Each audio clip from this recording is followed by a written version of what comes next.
Oh my god, of course, when I get ready to start recording again, my face starts to break out. That is great. Yep.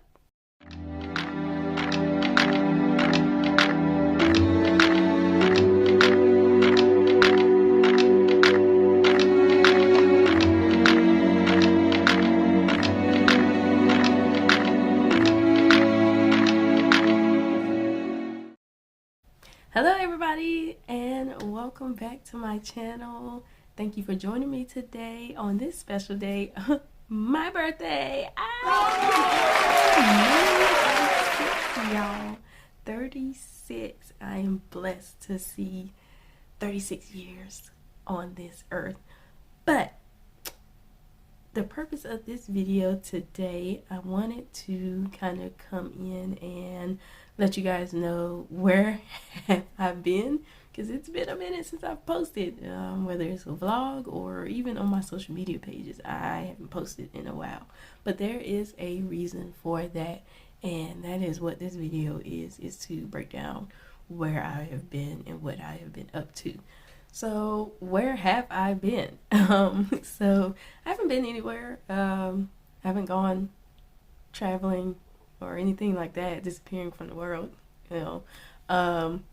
The only thing, I've just been, kind of absent from social media because life had begun to life. Life was life, and y'all, and I mean real hard.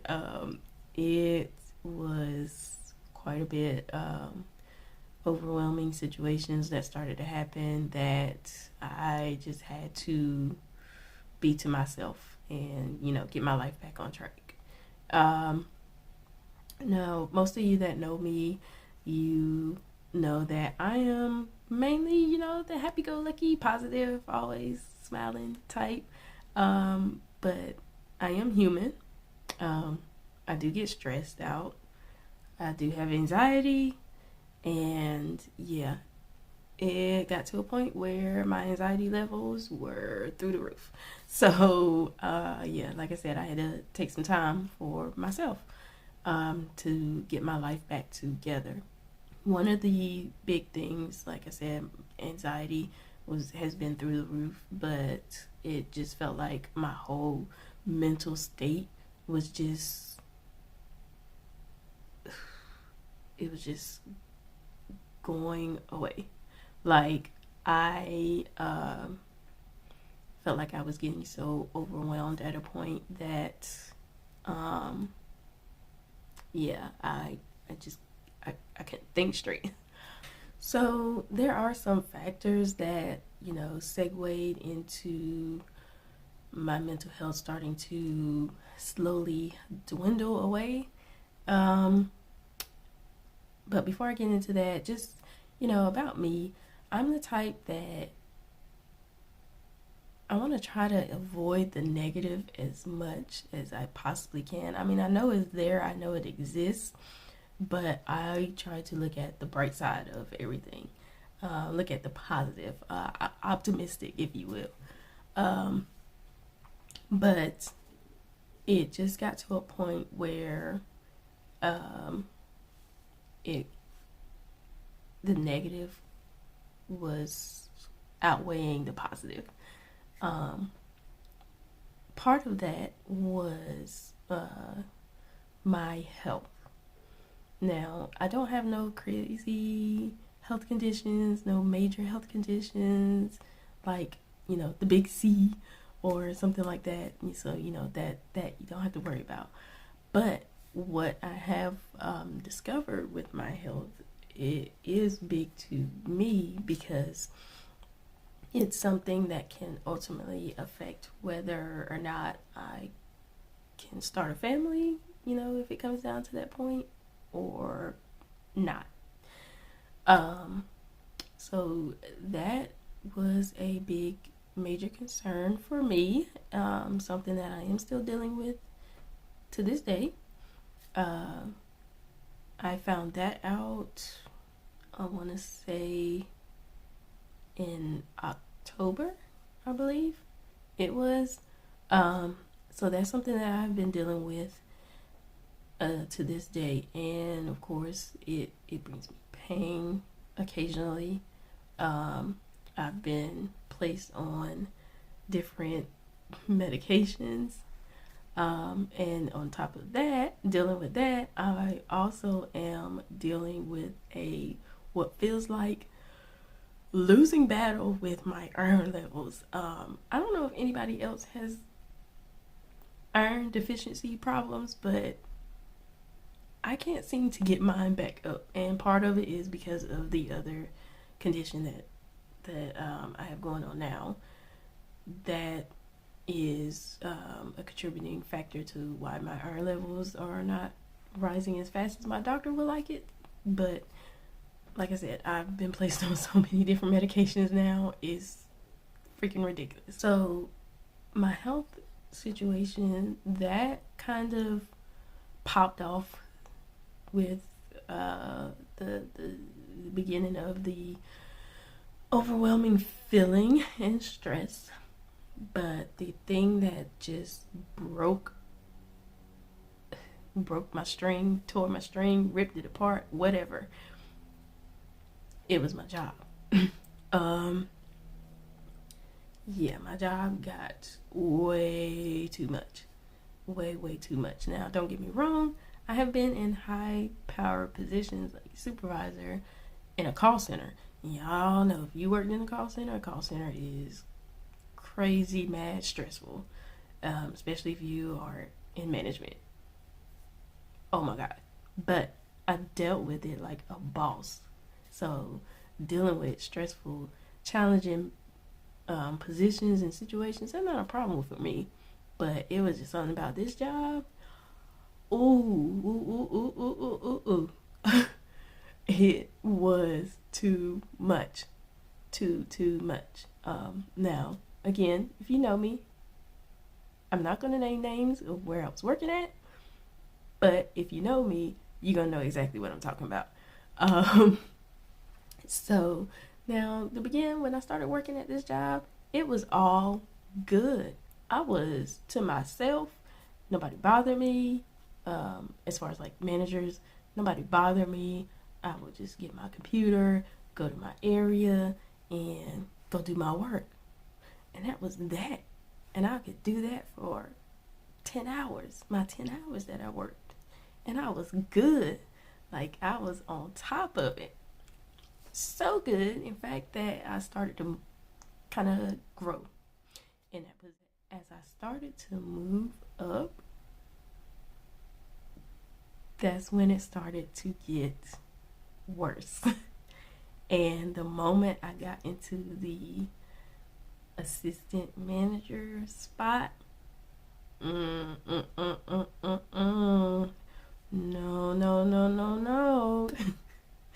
It got way worse. Way worse. And I now on this day understand why people say they will never go into that position, no matter how qualified or experienced, or if they have the perfect skill sets for that position. They said they will never do it, and I understand why. So yeah, I eventually got hired to or got promoted to be one of the assistant managers, but it was not in the department or problem solving. It wasn't in that, which was crazy because there was still a spot open for that. And that's where I had been from March until July when I got promoted. Instead, I got put into a department that I never worked in unless I was problem solving. But I never worked in this department. I never got on the machines. I never trained for the machines. Nothing. But somehow I still got put in that department. Alright, okay, fine. I'm thinking maybe first day I'm going to get trained on everything, on how to properly run the department, and the apps that I need to work on, all this great stuff. Nope, that did not happen. Yeah, there was no formal training. I didn't sit down and write, see no videos or anything like that. Nobody trained me really to work in that department. Matters worse, my first day, my manager was not there. Nobody's there to train me my first day. Then my second day when my manager, my nail, my second day when my manager actually did come back, I'm thinking, all right, here it is. I'm gonna get trained. Nope. Everything just started getting thrown at me like I was supposed to know this stuff, how to do this stuff right off the bat, no questions asked. The area I was in consisted of two, it was the same thing but different sizes. So one area only had 9 stations, so it was a smaller area. The other area had 26 stations. I'm thinking, I'm new, never been in this department. All right, I'm gonna run the smaller department. I got thrown in a bigger one by myself. So imagine 26 stations, 2 people to a station. So yeah, you do the math. Imagine being new to that department and having to run that department and manage that many associates by yourself. Good thing I can say that came out of this is that I did become very close friends with my counterpart, and I to this day appreciate her to the max. Started to catch on, no problem. I caught on, and yeah, I'm running the department, no problem. But then my manager, she ended up leaving. Then the other manager stepped in, and yeah, that's when it started to feel like things were getting bad or getting worse. Because it felt like this manager was trying to sabotage me. Why I felt that way? Because I felt like I got no support from this manager. Now, my counterpart, she had been in this department from day one in February when the building first opened. So, yeah, she's freaking rock star in this department. And the thing about it is that it felt like it got to a point where this manager was so focused on trying to take claim to her success that he just left me out in the wind, in the dust, blowing. And yeah, this job just started to get so overwhelming and bad to the point, like I said, my mental health was just slowly becoming non-existent. It got so bad that for 2 weeks straight, every day that I went to work, I literally cried at work. Can't believe I'm admitting that, but for 2 weeks, every day, I cried at work. It was that bad. And with all of that being said, with my health, with the job, that eventually led to me becoming slightly depressed. I did hit a moment of depression. Now I did not, nor do I feel like now, ever felt the need to harm myself or anything like that. But there were plenty of days where I did not want to get out of bed. I did not want to eat. I did not want to talk to anybody who tried to contact me recently, and I haven't responded. Hopefully you're watching this video, so now you kind of understand why I haven't responded to you.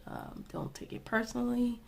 I'm sorry, but that is just what I was going through. I did not want to see social media. I got to the point where I did not want to vlog anymore. I did not want to post anymore. I did not want to do anything modeling related. I felt like I had a loss in my confidence levels when it came to modeling, and I just had a major lack of motivation to do it. Like, I passed up on model calls. There was a model call to do a fashion show on a cruise ship, and I passed on that because I just did not want to do it anymore. And as a matter of fact, I actually had this real nice concept plan to shoot for my birthday that I would have released on my birthday, but I got to that point where I just had so much lack of motivation and lack of passion that I just threw it all away, and I didn't do it. I didn't want to do it. I used to regularly attend a model workshop to work on my runway walk, and I stopped going to that. There has been several model and photographer meetups that I have passed on and did not go to, even though I had the open availability to go, but I just didn't want to go. Model group that I'm in, I've been active in there. Again, hopefully y'all are watching this video and you'll understand why I have not been responding, or why you haven't heard from me, or why I haven't even opened the chat to look at what y'all have been talking about. I eventually did start slowly talking to somebody, and it has helped out a lot. Friends, family, whoever is watching, I know a lot of y'all are probably going to think, Ashley, if you were feeling so bad, why didn't you reach out to me and talk to me? Okay. So I used to be that way and feel that way too. But now that I've actually lived it, it's definitely easier said than done. While I wanted to reach out to somebody and talk, there was something in me that was just like, nah. But like I said earlier, I eventually did start to talk, and it did help. Talking and just taking the time to myself and getting my life back on track. Everything is finally coming back to where I was in a good state of mind. I'm in a good state of mind, in a good mental state. My motivation for modeling, it has returned. My confidence has returned. So with that being said, what happens next? Yes, you'll start seeing more posts from me. Going in my backlog, going to post the videos. I think I gotta edit them, because I don't think I edited it. Pretty sure I haven't edited them yet. So I gotta go back and do that. But you'll start to see those videos. You'll start to see more posts from me. I'm going to be more active again. I'm just happy to be back to feeling like me again, and you know, just getting back to it. So yeah, that's pretty much what happened to me and what has been going on with me in my life. What I don't need for y'all to do is to, after watching this video, blow up my phone or blow up my messengers or anything like that, saying anything about, you could have just talked to me, you could have just opened up to me, you could have just did this, you could have just did that. And I don't need that kind of energy. Okay. What kind of energy I do need is, if you want to support me, just go ahead. If you haven't done so, hit that subscribe button and then turn on that bell icon and then share. Share my YouTube channel. And if you're on Instagram, follow my Instagram page. If you're on TikTok, follow my TikTok. All the links down in the description. That, if anything, will be the biggest help for me. Okay? Thank y'all for watching and tuning in and listening to me. And I will definitely catch you on the next vlog. But until then, always remember, I love you.